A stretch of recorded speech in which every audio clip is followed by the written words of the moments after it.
the Manage My Health breach. Everyone knows about it. Data security now in the spotlight. Joining us this morning, Paul Spain, Gorilla Tech CEO. Paul, good morning. Good morning, Ryan. So, what's interesting you most about this data breach?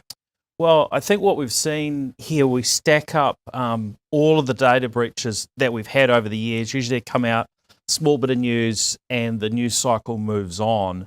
The Manage My Health data breach and there was the subsequent one as well, have really become what I believe for New Zealand public is the straw that's broke the camel's back.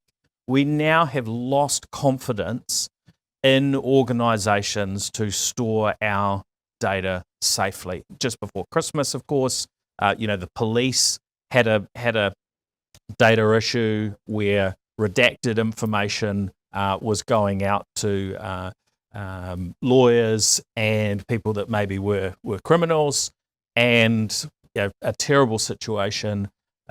Obviously, the Manage My Health situation potentially puts people's lives at risk because, as a public, we're possibly no longer willing to share private information with our health practitioner. Yes. Because we don't know whether they can actually keep that safe anymore. So I think that the tide is really turning on our trust when it comes to data. And we're seeing these issues both across the private sector and government. Frightening thing to say, but true.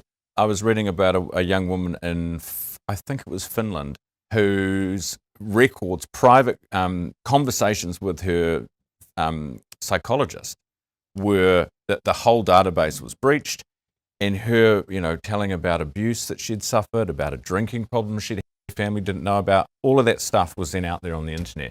So then, do you go to your shrink and not talk?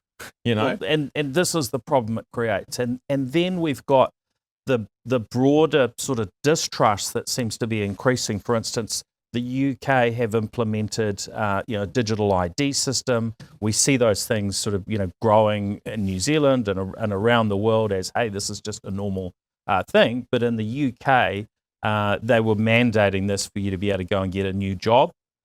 And we saw a really big pushback from the public who just said, no, we don't accept this.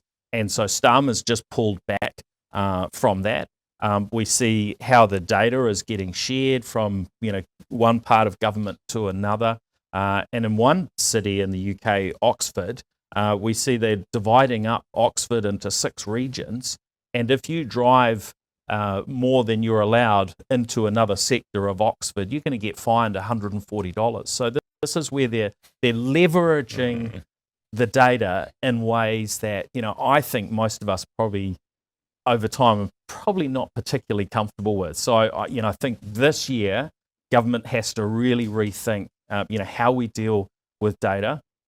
Things like the fines. The fines are nothing in New Zealand for organisations who have a data breach, or maybe they have one and hide it. So the fine for that is $10,000 if you have a data breach and you don't tell the Privacy Commissioner about it. This is an absolute, joke when we look at, the damage these sorts of offences. But the fines are the cause. ambulance at the bottom of the cliff, aren't they? And once the horse is bolted, it's gone, isn't it? The trust is gone. I think. How do you get it back? The trust is gone, and so we need to rebuild that. And part of that is saying that organisations will get in very, very serious trouble. Their directors will, have to account and so on, like we do with health and safety, for the loss of private information.